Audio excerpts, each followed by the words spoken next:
This is the Henry's Child Podcast. Am I crazy? Or am I just raving? Jon Boldt, welcome back to Oregon, all the way from Las Cruces, New Mexico. Yep, 1,600 miles. Jon is a really great friend we've known for decades. He flew up for the Jollymon CD release show last night. Which he is still recovering from. I think we all are. So this is the day after the show. What'd you think, man? They were great, huh? I partied like it was 1995. I mean, yeah. But Nice. the music sounds even better than I remember, actually. Yeah, it's because they're better Yeah. musicians now. I mean, really, Carrie and John especially says we're all so much better now. Yeah, It's hard. yeah. Same thing with us, man. Same thing with Henry's Child. We're so much better now as musicians. It was a great time. Really Yeah. was. They sounded Yeah, it was. fantastic. They really did. Even with their technical difficulties, you couldn't even tell. It was great. Two things I really liked about the show. They played the record front to back, and then they had the old gas masks on stage. But they're you too old see- to wear them, apparently. I don't know if They'd they suffocate probably in those still things. still don't fit. They probably still Yeah, don't it's like fit. an archival. Yeah. Mhm. So, John, was Jollymon the first band that you signed to Elemental Records? They were the first band that I released a full-length album for. So it seemed like the first real quote-unquote release, yeah. Because you did like an Agrobatch single or something like that. Yeah, before we that? did an EP from Agrobatch, and it came out on cassette only. I remember when there was a record release party in the earlier days of Elemental with down somewhere on campus at U of O, and it had Jollymon was headlining, then an Anzio Bridgehead, Hanzio Yeah. Bridgehead. and Wow. I did a full length record with them too, and then Agrobatch, and Agrobatch from the stage said, "Thank you very much, everyone. By the way, if you like our music, we're the ones with the cassettes. The other two guys have CDs, but we're only cassettes." And so yeah, it was a cassette EP. Yeah, it was the first full length album that was released on Elemental. Was Jollymon Saline. Okay, so let's actually reel it back a Mm-hmm. little bit further. How did you end up in Eugene? You know, you grew up in the Pacific Northwest, Right. Right. And so, did you go to like university there, or what am I like British? Did you go to university? Did you go to college in the U of O or something? No, that was always the weird thing about living in Eugene. Two weird things.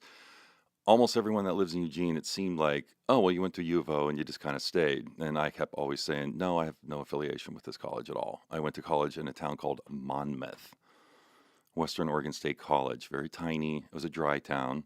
I remember that we used to play. What was that place, Andrew?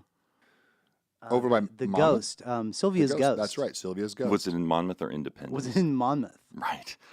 So I didn't go to college there. I didn't go to school there. And then I also did the unusual thing that seemed like the flip side of everyone else. And I actually moved from Portland to Eugene instead of the other way around. Okay. Back Yeah. then, especially, that's unusual. Yeah. I mean, you guys both know, it's most of the time you're in a band, you're from Eugene, like Jollymon did, and you get to a certain level of popularity. And what do? They jump up to Portland. And Yep. So I got a lot of that. Why did you go from there down here?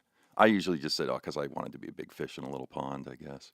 But I'd already started the label up in Portland, and we were making a lot of noise up there. So by the time I came to Eugene, it was kind of a red carpet welcome, because I thought, oh wow, Elemental Records is here in Eugene. And it's sort of like I felt like I was somebody before I even got to town. What year do you believe that Elemental Records started? I said, well, of course, there's planning and there's pre-planning. And, where do you draw the line? I mean, from the times where I was sitting there making sketches on the logo, but it really was born in '93 because 93, it was okay. it was the summer of '93 that Northwest Ungrunge came out, and then Saline was just shortly after that. That's right. It was only a few months. Yeah, because I was working on both projects at the same time. Back at Jollymon for one second, I do remember they were making the big buzz, and they were being courted. They were talking to Schizophonic Records, and I was hadn't launched the label yet, but I was a promoter, so I would rent what was the Pine Street Theater back then, or Roseland, or some of the bigger venues as an independent promoter. Put bills together, go in there, rent PA, do the whole thing, and then, which gave me the inroad to be able to talk to bands with some sort of credibility, I guess. And they were playing one of my shows I had promoted. I think it was Jollymon and Village Idiot, and remember Drunk at Abby's and some of those like really early '90s Portland bands. And I was backstage talking to Carrie, and before I even I had this half-baked idea for a record label, and I said, "You should let me put out your first record." And he goes, "Oh, you have a label?" I said, "Yeah, it's called Elemental Record." And it just, it was sort of like in my mind. Was that the moment you made up the name of the label in that very moment? No, I had the name tossed around, but I mean, it was definitely like building a house. So there's a foundation and maybe a couple sticks in the air, but other than that, that's as far as it got. And I was telling You're him, like, "Oh yeah, oh, it's we'll ready." be done by next Tuesday. Oh yeah, It's okay. Be ready to move in, turnkey. Yeah. Nice. So 93. Okay. Okay. That's awesome. Wow. So you were a promoter before you started Elemental Records, which really makes a lot of sense because when I started researching Northwest Ungrunge, there were a lot of bands, and there still is, in effect, kind of a who's who of, well, basically the ungrunge scene. So we had like Hitting Birth was on there, Thunder Jelly, which was probably Joel Kinney, who's probably your friend from back in the day. Joel. Went to school with him. Yeah. Wow. I knew you guys were friends. He actually opened up a music store that's not too far from our rehearsal studio in Salem. Oh, okay. But Apex Music, right? I haven't talked to him in like a decade. So, John, tell me more about Northwest Ungrunge. Okay, so I get this idea. The idea crystallizes into something that's, I started thinking, okay, I got to have the rubber hit the road here and launch this thing. And I knew as an indie record label, I'm like, every release is important, of course, but the first release is really important. I mean, if the first release is kind of a flop, I just feel like I'm going to be sort of digging out of a hole. So, which band should it be? But again, it's kind of the chicken and the egg. If you don't have any credibility, how are you going to sign a band that's worthy of anything if they're going to say, well, who else is on your label? Well, no one. You're the first one. So I was kind of going that roundabout, and I thought, it came to me, and I thought, how about a compilation? In retrospect, it was a perfect move because it went on to, it started the label with a splash. Do you remember in Portland, there was a store called Locals Only, and it was just that. They just sold only Northwest music, and somehow they made a go of it. And they published in several of the zines back then this Locals Only Top 20. And Northwest Ungrunge was #1 for like 4 or 5 months straight. Wow. And I thought, that's great. I know. And I thought, this is my first shot out of the bag. And I thought, I guess that paid off with going with the compilation instead of, because I thought if you put all your eggs in one basket and some people don't like that band. So I just kind of thought I was trying to think of more of the long view of, okay, it's your first release, but I want many to follow. And I want a compilation seemed. What I really found fascinating about it was how it defined your label. I remember being a fan at that time, John. When that came out, it was, I know you nailed the title, Ungrunge. Grunge was so popular up there. This did not sound like that. Yeah. And you did a great job of putting bands like Hitting Birth on there that were different but still very good. So it was, even amongst what was an indie world at that time, you established, I don't want to say necessarily a sound, but you established the cred of, we're doing something different here. We're not trying to do another Alice in Chains, another Soundgarden, another Nirvana, or even a Mudhoney. It was different. And it was very purposeful. There is like an explanatory paragraph on the inside cover, and it said something along the lines of, this is not a reaction against, but more of an answer to the grunge phenomenon. And I came up with that term ungrunge. I thought it just kind of phonetically sounded cool. And the whole idea was just that, the Northwest is getting very, very popular. At that point, there was like flannel and in Ford commercials with grunge music, and we were being pigeonholed. And I said, so the whole idea, the mission statement was, there's a whole lot going on here, and it is a musical hotbed. And despite what it seems like around the rest of the country, it's not just this one sound, which was a cool sound, but there's all this diversity, the cherry poppin' daddies with horns, and the one other thing about that. So then I'm sitting there thinking, and I thought, maybe I could springboard the promoter experience, because I had worked with Sweaty Nipples, I had worked with Black Happy, I had worked with Cherry Poppin' Daddies and Village Idiot and some of these other ones on the first one. I thought, at least I can say, hey guys, I'm starting a record label, but they're not going to look at me like, who are you? And oh yeah, you're the one and we always got paid and the shows were successful. So, maybe he knows what he's doing on this record label venture. So that was purposeful too and planned. But even then, I'll give you one short example. I'm sitting there thinking, how do you compile? Because the first question with any sort of more of the established bands, the eager ones might have said, yeah, great, a compilation. But even them, most of them would say, well, who else is on it?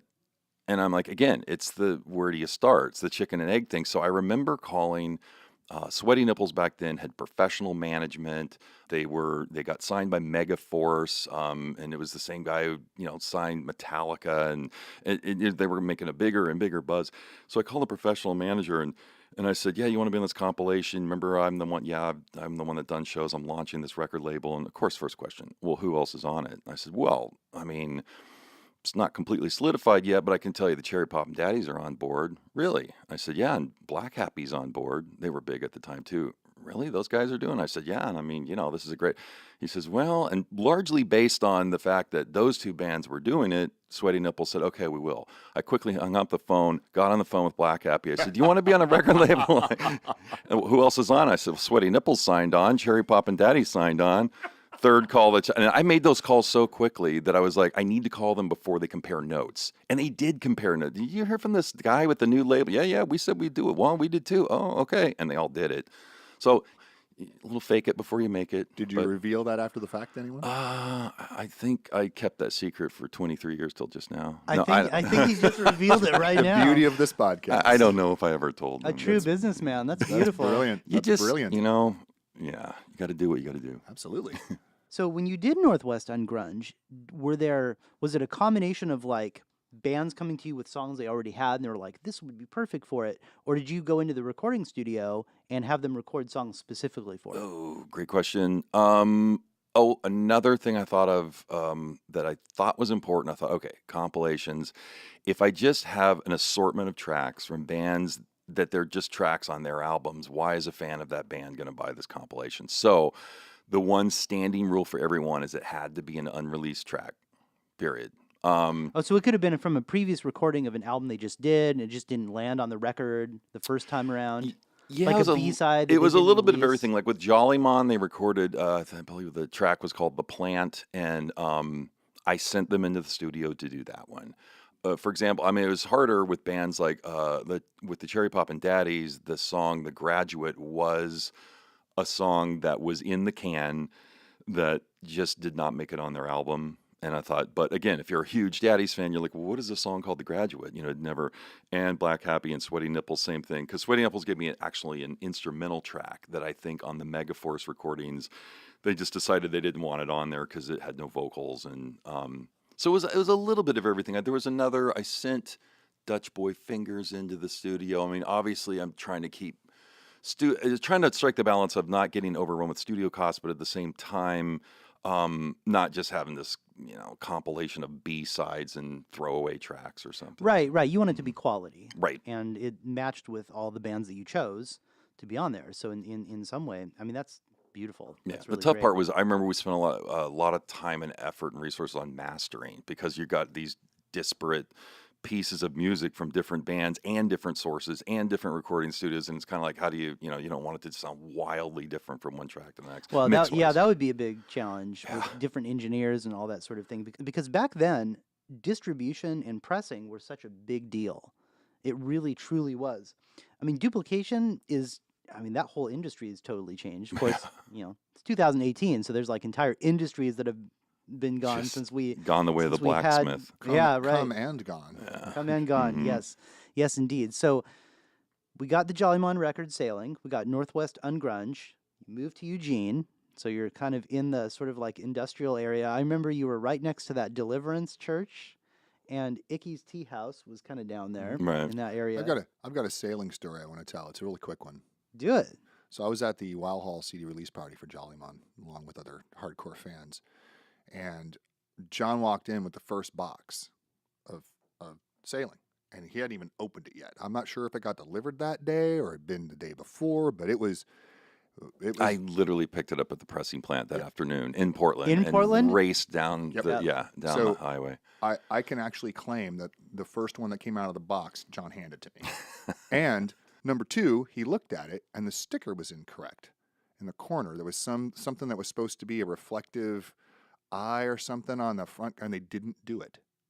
and you were so pissed. Yeah, I remember how, and you for about 30 seconds you debated on not selling them, and you're like, fuck it. Yeah. And you just started like, here, I took my money and I remember it was a misprint. Yeah. They literally, I just had come down there with 1,000 CDs in boxes. I'm so excited. I'm opening it up and it's just in the corner.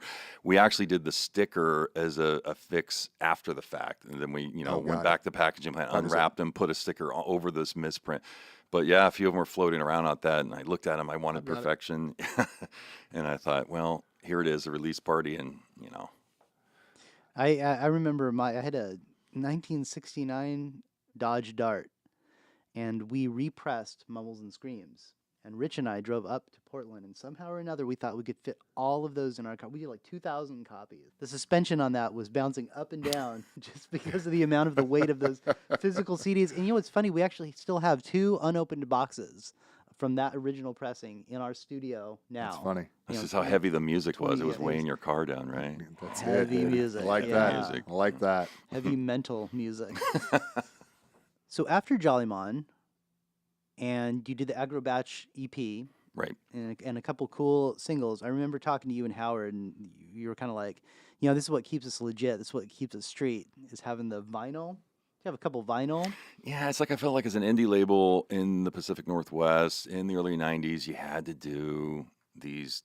So you had a couple vinyl. records. You had a couple records. I did. Right? I did 3 of them, and they were like candy yellow, and because a purple one, colored vinyl, and we did the Anzio Bridgehead thing, which was full length, and then this series of 7 inches. Yeah. Oh, Anzio Bridgehead was a full album that Yes, was it pressed was. on vinyl. Mm-hmm. Really? No, not on vinyl. Oh, it so wasn't on Anzio vinyl? Bridgehead was Okay. a CD release. I think that was number 4, and then I think like 5, 6, and 7 were all vinyl. Oh, okay. So what was the next band that was signed that became a kind of a permanent fixture of Elemental? The next full-length one, I want to say was Floater, but Floater, I remember that release was number 11. So that It would might be the be original Sync CD? Right. And that was an inadvertent, it was interesting because I had, moved to Eugene. I thought, God, I went from Portland. There's a whole story behind that. But anyway, without getting into, I took a position on this nonprofit. I was on board of directors for this. It was a very good idea about helping disadvantaged youth through music, like giving free music lessons and studio time. And we even put out like a zine, and it was a pretty cool thing. But that's why I relocated from Portland to Eugene, because it's like people are, why would you do that? It was. What was the name of the nonprofit? It was called New World Studios.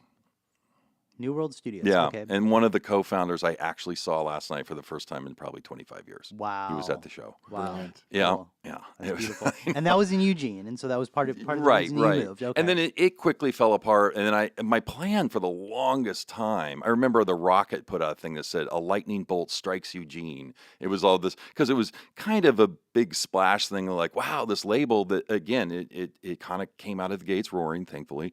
And then the move to Eugene was everyone's was a little bit of a head scratcher, like, wow, Eugene doesn't really even have any real record labels except these little tiny ones that would put out their own music, like one band labels or something. But there's some bands in Eugene. And that's the thing is I didn't move to Eugene because, oh, wow, let's check out the talent pool. I just thought, well, let's get into a point where no matter where I am, you're selling records all over the Northwest and hopefully soon, the nation and everything. So I just thought, well, and so the longest time after that other venture fell apart, I was like, oh, I'll get back to Portland. I'm going back to Portland. Soon I'm going to go back to Portland. And then the Floater thing happened. They were obviously a Eugene-based band, and people are like, okay, you got to check this out. You got to check that. Well, I think they came up and gave me a demo tape at I think that show I was talking about with Jollymon and Anzio Bridgehead.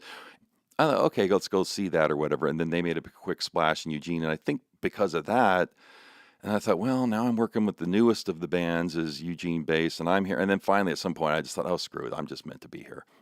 You just signed the extra long lease on the house. And stayed something for a like that, while. yeah. So the going to Eugene and then inadvertently finding a band, which went on to be one of the more successful Elemental bands. I kind of thought, you know what? I guess the writing's on the wall. I guess it was a Eugene-based label at that point. Was Elemental always on 3rd Street down there? Taylor Street. Taylor, yeah, that's we what used to it call it the was. Taylor Street Shuffle. That's what That's right. Just, Because we were right next to Tiny's Tavern. Right. That's where we right? had. That's where we had our executive Business board meetings. meetings. Yeah. Yeah. Hmm. Yeah. We called them board meetings. Yeah. With beer. I think it was cigarettes Ironic. back in the day. Yeah. Tiny's Tavern was bought, and now it's the title of the restaurant is Board. Board. Mhm. Wow. Yeah, that was our board room. That's That funny. that was the Elemental board room because funny. at Taylor Street we couldn't have a real conference room. There was just sort of like the shipping room and yeah, no, it was when I moved down. It was briefly they did the paper came out and did a story on me. And they said, "Oh, where's your office?" And when I first moved to Eugene, I said, "Well, it's in my house." And it was, but yeah, Taylor Street. I was there for years, and then ended up leasing just the office, and then the lease was up in the neighbor, and I had to I leased a bigger and bigger portion of it, and then I was like subletting. That was my foray into real estate, I think, and then it turned into the practice studio. Like Floater had it as a practice studio for a while. Yeah, and then I expanded over the next section. There was another bigger practice studio that actually was large enough to rent. It was I I forget. remember that. Average Joe ended up renting it for a while. Yeah, and it was like Jerry Garcia's Average daughter Joe. and Wow. her boyfriend like ran the place. And I remember talking to him in the parking lot. I'm like, "Is Jerry Garcia really your dad?" Yeah.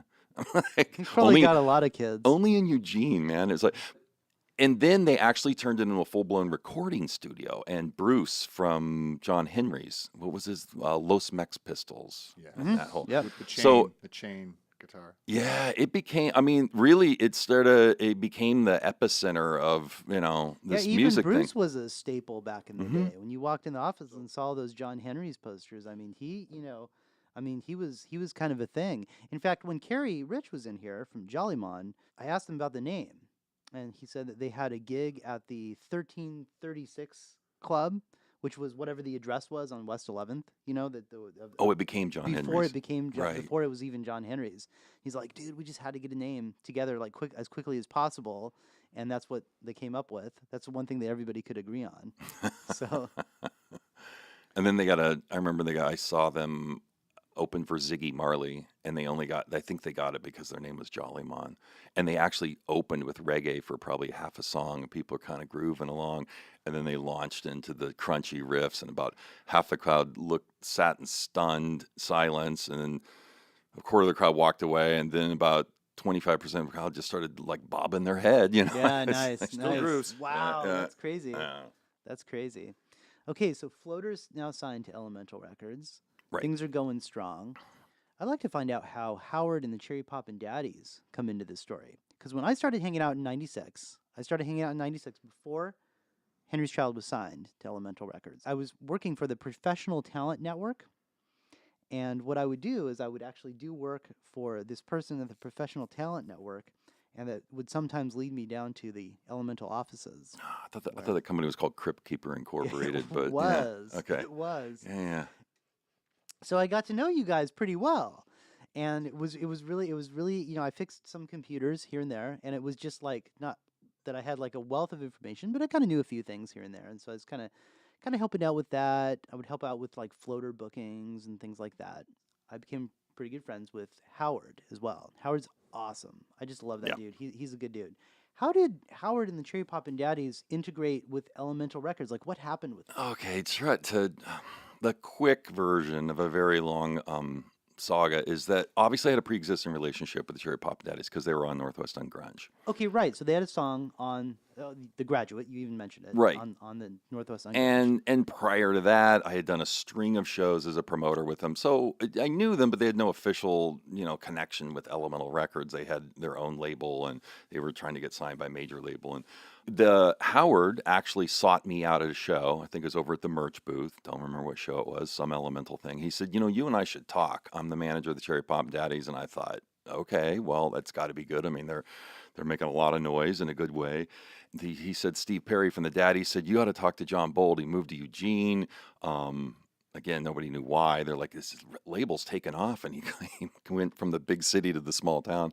But we had a series of meetings where it was it was about, you mentioned CDs, like back then, pressing and distribution. Distribution was tough. Yeah. Any it was. indie label was kind of defined by, there was the cool factor and who's your bands and who's on your label and everything. But really, when it came down to the hard business aspect of is what's your distribution? Because anyone can run around with CDs in the back of their car and put them on consignment at stores. I mean, that can only get you so far. You needed a distributor because I couldn't get it in, you can't get your music in chains, Sam Goody or whatever the chains were back then. You had to have a distribution. Well, again, it's chicken and egg. You go to a distributor, like, well, what do you got and how much have you sold? Well, you don't have impressive numbers because you're like, well, I would have impressive numbers if I had distribution. So it took a little back to the Taylor Street shuffle, So I had secured for an indie label, some pretty substantial distribution. And so the daddies came to me and said, look, we've got stuff on our labels. There's some way we talked about merging the labels. Howard actually, because I've remained really good friends with him, he just visited me in Las Cruces about a month ago.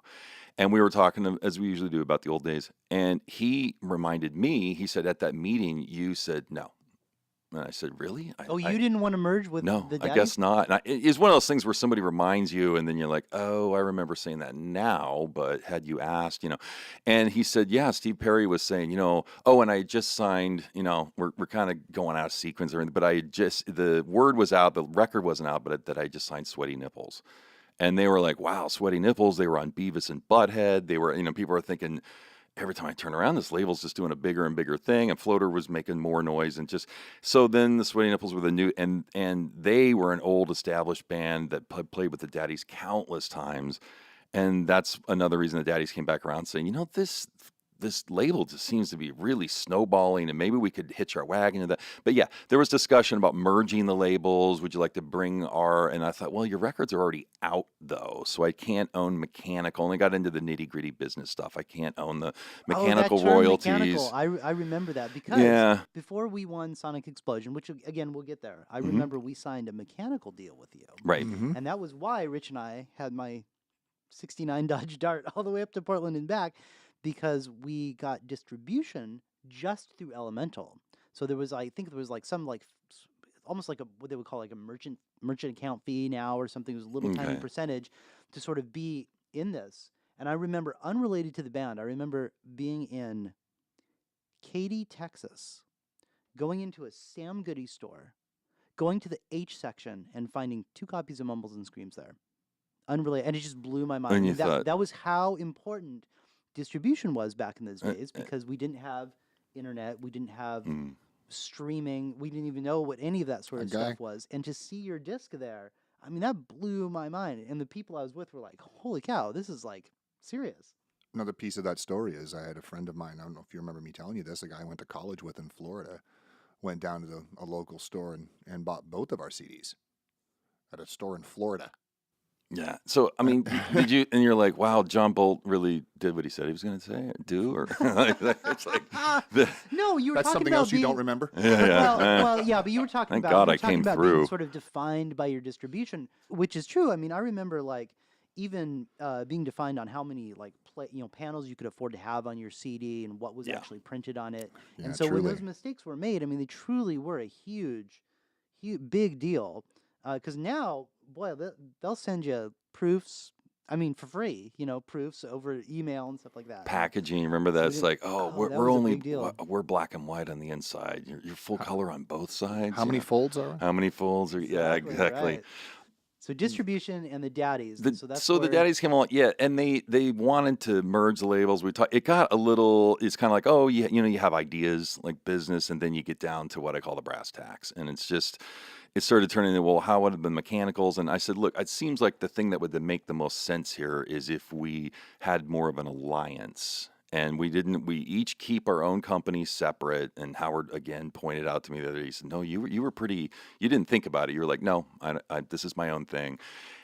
So what we did was we said, and we also needed a retail arm. We needed labor. We needed, in that office over there, we needed people on the phones saying, how are you doing with the product? Do you need some more? Do you need some promo stuff? Do you need some stickers? Do you want some posters? It took people working the phones. I had a person, I would gather up interns, anything you're an indie label to make ends meet. And so I was doing that, and the daddies wanted to do that. I said, what if we combined our forces and we just collectively hired staff to just sell? I mean, they're picking up the phone. They're making, this is back when long distance, cost a lot of money. And they're picking up the phone and they got to be paid and they're going down their list. Why not just combine it and say, this is all the stuff we have to offer? And that was really what the alliance became. And then I got them onto whatever my distribution was. I think it was DNA that would get into chain stores and so forth. Hey guys, Tom here. The interview with Jon Boldt was so great we had to break it up into 2 parts. So what you just heard was part 1 of 2 parts. The next will be coming out next week on the Am I Crazy or Am I Raving podcast. In the next episode, you're going to hear about how Henry's Child gets signed to Elemental Records through the Sonic X-Plosion. Great story. You're going to hear more about the alliance between Elemental Records and the Cherry Poppin' Daddies, and the sale of Elemental to its current owner, Cassandra. So stay tuned for that. In the meantime, if you like what you heard, please go to your respective podcast stores and give us a 5-star rating. That way I can guarantee you that the Am I Crazy or Am I Raving podcast will keep going and will be delivered directly to your mobile device. If you're looking for updates about Henry's Child, you can get all the latest information at henryschild.com. Thanks again for listening, and we'll talk to you soon.